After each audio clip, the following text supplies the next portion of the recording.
Natural గా పడేస్తారు. వాళ్ళకి అదే కదా వాళ్ళు, అందుకే కదా సక్సెస్ అయ్యారు వాళ్ళు. ఉమ్, ఒక అంబానీ సక్సెస్ అయ్యాడంటే ఏంటి? వాడు ఇవన్నీ పట్టించుకుంటే చచ్చిపోతాడు, మెంటల్ ఎక్కుతాడు. అన్ని వేల కోట్ల బిజినెస్ పెట్టుకొని ఎన్ని ఓపెన్ అవును, చేసుకున్నాడంటే అల్లాడతాడు. అవును, అవును, అవును. ఇది మీకు ఒక పవర్ఫుల్ యాటిట్యూడ్ ని డిజైన్ చేస్తాయి ఇవన్నీ. Okay, okay, okay, okay. సరే గురుజీ, ఇవి కొంచెం నేను చేస్తాను గురుజీ. చేసి దాన్ని. అంటే మళ్ళీ ఒక 2-3 డేస్ లో మళ్ళీ సెషన్ పెట్టుకుందాం. ఓకే గురుజీ, ఇది గురుజీ, ఇది ఆటోమేటిక్ గా హెల్త్ సంబంధించింది కూడా దీంట్లో ఏ మనకు టు వస్తుంది. జెడ్, మీకు A to Z 360 డిగ్రీస్ లో అన్ని అంశాలు: energy activation, energy unblock, universal attraction, healing, అన్నిటికీ కలిపే ఈ మొత్తం. Law of attraction. ఉమ్, మొత్తం అన్ని కలిపే A to Z పెట్టేశాం. మీరు ఇంకో దాని గురించి ఆలోచించాల్సిన పనే లేదు. మీరు అస్త్రాలు ఇంకొకటి వేయడమే. ఇంకొకటి గురుజీ, నిన్న ఒక వీడియోలో చూశాను. సృష్టి మన యాటిట్యూడ్ మాత్రం గమనిస్తుంది అని అన్నారు. అంతే. మిగతా ఏది గమనించదు అంటారు. అయితే ఇదివరకు సృష్టి మనం ఏదిస్తే అది ఇస్తుంది అంటారు కదా. మనం ఏదిస్తే అది వదు. ఉమ్. మనం ఏమనుకుంటామో సృష్టికి అది అనుసంధానమై మనకి ఇస్తుంది అన్నారు, అది కాదా? నేనన్నానా? అంటే సృష్టితో మనం అనుసంధానం అవ్వాలి కదా. అవును, మనం ఎలా అనుసంధానం అవుతున్నాం అన్న దాన్ని బట్టే అది రియాక్ట్ అవుతుంది. మనం ఎలా అనుసంధానం అవ్వడం అనేది యాటిట్యూడ్ మీద కదా ఆధారపడేది. అవును, యాటిట్యూడ్ మీద. నేను ఏది ఇస్తే అది ఇస్తుందని ఎప్పుడు అన్నా. సృష్టికి మనం అనుసంధానం అంటే నాకు ఫలాంది కావాలా. మనం ఎలా అసోసియేట్ అవుతున్నామండి, రమేష్ గారు నాతో ఎలా అసోసియేట్ అవుతున్నారన్న దాన్ని బట్టి నేను అసోసియేట్ అవుతా. యాటిట్యూడ్ మీద అసోసియేషన్. రమేష్ గారి యొక్క అబ్బా, రమేష్ గారు ఎంత మర్యాదగా మాట్లాడారు, ఎంత గౌరవంగా మాట్లాడు, అసలు ఆ మాటలు ఎంత బాగున్నాయి. ఇది మీ యాటిట్యూడ్, దానికి తగ్గట్టుగా నేను మాట్లాడతా మీతో. అదే, అదే, అదే, అర్థమైంది. మొత్తం అలానే ఉంటుంది. సృష్టి మొత్తం అలా ఉంటుందంటే సృష్టిలో ఉండే ప్రతిదీ అలానే ఉంటుంది. మీరు ఎలా మీరు ఎలా అసోసియేట్ అవుతున్నారన్న దాన్ని బట్టే ఆ ఆ వ్యవస్థ కూడా మీతో అసోసియేట్ అవుతుంది. అవును, అవును, ఇందులో అవును. ఏమాత్రం సందేహం ఉండదు. అదే, అదే, ఒక వీడియో చూస్తే యాటిట్యూడ్ అనగానే నేను బాగా కనెక్ట్ అయ్యాను. అంటే అందరూ కొంతమంది కనెక్ట్ అయ్యారు చెప్తుంటారు. దానికి. ఆ, అందరు కనెక్ట్ అయ్యారు. చాలా మంది కనెక్ట్ అయ్యారు. అంటే అంతే కదా ఏంటండి గురుజీ, ఆ మీ వీడియో యాటిట్యూడ్. ఏంటండి, ఆ యాటిట్యూడ్ ఏంటండి, అసలు గూస్ బంప్స్ వచ్చినాయి అన్నట్టుగా అవును, చెప్పారు చాలా మంది. అవును, అవును, అది మటుకు వాట్సాప్ లో నాకు మెసేజ్, మైండ్లో. అవును, ఇప్పటి అవును. వరకు చాలా వీడియోలు చూసామండి బాబు. ఆ వీడియో అసలు నవ్వుతా నభవిష్యతి. అసలు అదే. అసలు ఆ యాటిట్యూడ్ యాటిట్యూడ్ అంటుంటే అసలు ఉమ్, అవును చాలా గురుజీ. అని చెప్పేసి అవును. అనమాట నాకు. అదే, అదే, ఆ యాటిట్యూడ్ చూస్తున్నా, కొంతమంది అడుగుతుంటారు, తోటి వ్యాపారస్తులు అడుగుతుంటారు. అదొక వీడియో ఒకటి. ఉమ్. ఏడిస్తే ఏమవుతుందని ఒక వీడియో పెట్టాం. నేను అయితే గురుజీ మా పిల్లలకి వాట్సాప్ లో పెట్టాను, నేను షాప్ లో ఉన్నప్పుడు చూశాను. ఆ, ఏడుస్తే మన ఎనర్జీస్ స్వాదిష్ట మూలాధారం నుంచి విశుద్ధి విశుద్ధి వరకు. ఆ, అంతే గురించి విశుద్ధి వరకేనా అది అప్పుడు అది కూడా? అంతే. విశుద్ధి దాకా వెళ్ళింది అంటే మనం యూనివర్స్ నెగిటివ్ ఇచ్చేసినట్టే. ఆ, అంటే ఏడుస్తున్నామంటే, నెగిటివ్ జరుగుతుంది భవిష్యత్తులో. ఏడుస్తున్నామంటే ఆ సందర్భం బట్టి ఏడుస్తాము. అది ఇన్ని ఎనర్జీస్ బ్లాక్ చేస్తుందా? ఏడుపు అనేది చిన్న విషయం కాదు అది. ఏడుపు అనేది మీరు చూడండి, ఉమ్. అన్ని ఎనర్జీ సెంటర్స్కి ఉంది ఏడుపు అనేది. చూడండి, నొప్పి మూలాధారం, మూలాధారం, అవును. వేదన స్వాదిష్టానం, వేదన అంటే కంటిన్యూషన్ బాధపడ్డం. ఆ బాధ మణిపురం, ఉమ్. క్షోభ అనాహతం, ఆ, దుఃఖం విశుద్ధి, ఆ. ఆజ్ఞ దగ్గరకు వచ్చేసేసరికి జడత్వం అంటారు. అంటే ఓ, ఏంటంటే ఆ దుఃఖంలో స్తబ్దం అయిపోతాం. బ్లాక్ ఏం అర్థం కాదు. ఎప్పుడైనా సరే మీరు గమనిస్తే, ఎవరైనా చనిపోయినప్పుడు మీరు గమనిస్తే ఆ మనిషి అట్లా ఉంటాడు కాసేపు. అవును. ఆ, కాసేపు అలా ఉంటాడు. కాసేపు అలా ఉండి ఒక్కసారి ఏడుస్తాడు గట్టిగా. గుడ్డు అరిచినట్టు అమ్మా అని అట్లా అరుస్తారు మీరు గమనిస్తే. అవును, అవును. గమనిస్తూ కొంతమంది ఉన్నారు. అది ఆజ్ఞ రేంజ్. ఎప్పుడైతే కళ్ళు బ్లాక్ చేస్తాడో వాడు ఎక్కడికో ఏదో లోపల.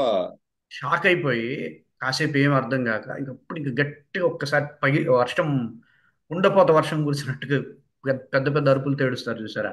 అది ఉమ్. హయ్యెస్ట్ అన్నమాట ఏడుపులో.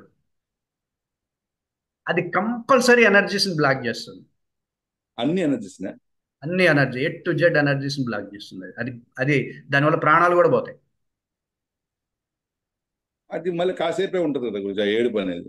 అదే కాసేపే ఉంటుంది, కానీ అది అది విపరీతం అనమాట. అది గుండె ఆగిపోవడానికి, ప్రాణాలు పోవడానికి కూడా కారణం అవుతుంది. ఓ. ఇక కొంతమంది ఏడుకుంటారు, అసలు వాళ్ళు ఏడవనే ఏడవరు, అలా ఉంటారు. ఆ, అంటే తెలిసా తెలియక అది. తెలుసో తెలియక వాళ్ళు ఏడవరు, ఇట్లానే ఉంటారు. అట్లే ఉంది. ఇది ఇంకా డేంజరు. ఆహా. అంటే వాళ్ళు వ్యక్తం పరచలేదనే. వాళ్ళు అలానే ఉంటే ఈ ఇన్సిడెంట్ తాలూకు అంశాలు కుండలినిలోకి చేరుతాయి. ఆహా. లైఫ్ టైం కొండలు. మర్చిపోరు, లైఫ్ టైం మర్చిపోరు, లైఫ్ టైం మరిచిపోరు వాళ్ళు. ఇంకా అది కుండలిని 100% బ్లాక్ చేస్తారు. ఇంక ఇట్లానే ఉంటారు వాళ్ళు. ఏంద్రా బాబు వీడేంది ఏడుపు రాదా వీడికి అనుకుంటాం, కానీ అది తప్పదు. ఏడవాలి. ఏడ్చేస్తే కొంచెం ఉపశమనం. ప్రాబ్లం మరి ఎనర్జీ బ్లాక్ రేంజ్లో అవ్వకపోయినా ఏడవడం వల్ల కొంత లాభం ఉంది, కానీ ఏడుపు వల్ల చాలా నష్టం ఉంది. ఉమ్. ఈ స్థాయిలో ఇలా ఉండకూడదు. ఉమ్. ఇలానే ఉంటారు, మీరు గమనించండి. కొంతమంది ఒక్కడో అవును. ఒక్కడో ఇద్దరు ఉంటారు అట్లా. ఉంటారు, గమనిస్తాను గురించి. అవును. అంతే ఉంటారు, మాట్లాడినా సరే ఎట్లా అర్థమవుతుంది. అది ఎనర్జీ బ్లాక్ అయిపోయింది, వాడికి ఎనర్జీ బ్లాక్ అయిపోయింది. వాడికి లైఫ్ అయిపోయింది. మొత్తం, వాడు అన్నం తింటున్నా, నడుస్తున్నా, ఏ పని చేద్దామన్నా ఇన్సిడెంట్ గుర్తొస్తూనే ఉంటుంది. ఆ కుండలిలో బ్లాక్ ఏముంది. ఆ వీడు ఇక్కడ ఏడు పాపుకున్నాడు కదా, సంవత్సరం తర్వాత, 2 సంవత్సరాల తర్వాత అయినా సరే, 10 సంవత్సరాల తర్వాత అయినా అది గుర్తొస్తే ఏడుస్తూ ఉంటాడు ఒంటరి. ఈ చర్య అంత మంచిది కాదు. సో ఇవన్నీ ఏడుపు అనేది ఇన్ని రకాలు ఉంటాయి. ఆ, ఉన్నాయి. ఇప్పుడు చనిపోయినప్పుడు ఏడుస్తారు కదా, అది తప్ప. చనిపోయినప్పుడు ఏడుపు అనేది తీవ్రంగా వెళ్ళకూడదు. తీవ్రంగా వెళ్ళిందంటే నెగిటివిటీ క్రియేట్ చేస్తుంది. ఓకే. అసలు ఏడవకుండా ఉండడం అనేది కూడా అంత మంచిది కాదు. అవును, అవును, అవును, అవును. తీవ్రమైన ఏడుపు నెగిటివిటీని క్రియేట్ చేస్తుందండి. ఉమ్. అసలు ఏడుపే ఏడవట్లేదు అనుకోండి, ఎనర్జీస్ బ్లాక్ అవుతాయి. ఏడవకపోతే కూడా. ఏడవకపోతే ఎట్లానే పెట్టుకొని ఉంటారు. ఆ, ఏడవకుండా అది కరెక్ట్. కళ్ళమ్మన్నీళ్ళు రావాలి, కళ్ళమ్మన్నీళ్ళు రావాలి, కళ్ళమ్మన్నీళ్ళు రావాలి జరిగినప్పుడు. అవును, అవును, అవును.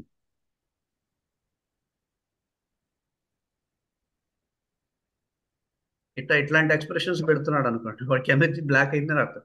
బ్లాక్ అయింది. అవును. సో ఈ ఏడుపు దగ్గర చాలా మన వాళ్ళు సైన్స్ డెవలప్ చేశారు. ఇదే చూడండి, ఏ కావ్యమైనా సరే ముందు విషాద యోగం అంటారు. అవును, విషాదయోగం. ఆ దుః ఆ, ఆ, విషాద ప్రకరణం అంటాడు అవును, యోగవాది. విషాదయోగం. అవును. విషాదం అనేది చాలా ఇంపార్టెంట్ అండి. దుఃఖం అనేది, ఏడుపు అనేది దేన్ని ఎట్లా ప్రయోగించడం అనేది చాలా ఇంపార్టెంట్ ప్రక్రియ. ఆనందం అనేది అందరికీ ఉన్నాయి, అన్ని జంతువులకు ఉన్నాయి. ఏడుపు ఒక్కటి మనకు మాత్రమే ఉంది. ఆ, మనిషికి మాత్రం ఉంది. అవును. మనిషికి మాత్రం ఏడుపు ఒకటి, కోపం ఒకటి, చిరాకు పడ్డం అంటమే. ఆ, అవును, ఈ మూడు చిరాకు. భావాలు మనిషికి మాత్రమే ఉన్నాయి. అవును. వీటిని చాలా చక్కగా ప్రయోగించాలి. అందులో ఓకే. ప్రధానమైనది ఏడుపు. ఓ. ఓ. సన్యాసుల్లాగా ఏం జరిగినా, సన్యాసుల రేంజ్లో కనుక ఏడవకపోతే అది ఓకే. ఆహా. స్వామీజీలు, పెద్ద పెద్ద స్వామీజీలు ఉంటారు కదా, అవును. మా స్వామీజీ వాళ్ళు ఉన్నట్టు అనుకోండి, చచ్చిపోతే ఏం ఉండదు, అసలు వాళ్ళ ఏం ఉండదు, వాళ్ళ డిప్రెషన్ వాళ్ళ ఏం స్టేజీలో బాధపడదు. వాళ్ళు ఉంటారా? ఆ స్టేజీ వేరు. మామూలు వ్యక్తుల గురించి చెప్తున్నా. ఆ, మామూలు వ్యక్తులు చనిపోయినప్పుడు, ఏదో బాధాకరమైన సంఘటన వచ్చినప్పుడు ఎట్టనే ఉన్నారు అనుకోండి, అది ఎనర్జీ బ్లాక్ చేస్తుంది ఆ స్థితి. ఓకే. అట్లా అట్లా ఉండొద్దు. ఉమ్. ఏడవాలి, కానీ ఏడుపు తీవ్రానికి వెళ్ళకూడదు. నెమ్మది నెమ్మదిగా, స్టెప్ బై స్టెప్ తీవ్ర స్థితికి వెళ్ళకూడదు. ఓకే. ఓకే. మీకు తెలుస్తుంది కదా, తీవ్ర స్థితికి వెళ్ళకూడదు, ఏడుపు తీవ్రంగా వెళ్ళకూడదు. ఏడవచ్చు, ఉమ్. ఏడుపు తీవ్రంగా వెళ్ళొద్దు, తీవ్రంగా మార్చకూడదు. ఓకే. ఓకే. ఓకే. అర్థమవుతుందండి. జస్ట్ అదే. ఫీల్ అవ్వాలి, వెంటనే ఆపేసేయాలి, వెంటనే ఆపే. క్లోజ్ చేయాలి. ఓకే. ఓకే. ఓకే. ఓకే. అర్థమైంది, అర్థమైంది. అంటే క్లోజ్ చేసేసేయాలి. దాన్ని వర్డ్స్ రూపంలో బయటకు వ్యక్తం చేయడం, దాన్ని బాధ రూపంలో బయటకు వ్యక్తం చేయడం, ఇట్లాంటివి చేయకూడదు. వ్యక్తపరచకూడదు. వ్యక్తపరచకూడదు, అంతే. ఇట్లా అనుకోవాలంటే అయిపోయింది. అది అక్కడతో కంప్లీట్ చేసి. సేఫ్ అన్నమాట. సేఫ్ ఆ సేఫ్. ఏడుపు మంచి ఏడుపు. మంచిది. ఓకే. ఓకే. ఇంకొకళ్ళు ఉంటారు కొంతమంది కదా, దాన్ని విచారణ చేస్తారు. జరిగిపోయిన సిచ్యువేషన్. జరిగి జరుగుతున్న బ్యాడ్ అని విచారణ చేస్తారు. అది ఎలా, అది ఎందుకు జరిగింది, ఇట్లా విచారణ చేస్తూ దానికి ఒక సొల్యూషన్ కనిపెడతారు. దీన్ని విషాదం అంటారు. ఓ, ఇది మంచిది, ఈ విషాదం మంచిది. మళ్ళీ విషాదం మంచిది. ఏడ్ చేసేసి కళ్ళు నీళ్ళు అయిపోతే ఓకే, అది ఒకటి. విషాదం మంచిది మళ్ళీ. సొల్యూషన్ వస్తుంది విషాదానికి. ఏడుపు తీవ్రంగా వెళ్ళదు. అర్థమైంది. ఓకేనా? సరే గురుజీ, ఈ అఫర్మేషన్ చేసుకుంటాను గురుజీ. ఏం డౌట్ అయితే ఫోన్ చేస్తాను గురుజీ. ఓకేనండి. అర్థమైంది గురుజీ, నాకు ఇప్పుడు అర్థమైంది గురుజీ. నాకు ఒక క్లాస్ చెప్తుంటే అర్థమవుతుంది Guruji. Okay. Okay Guruji, thank you.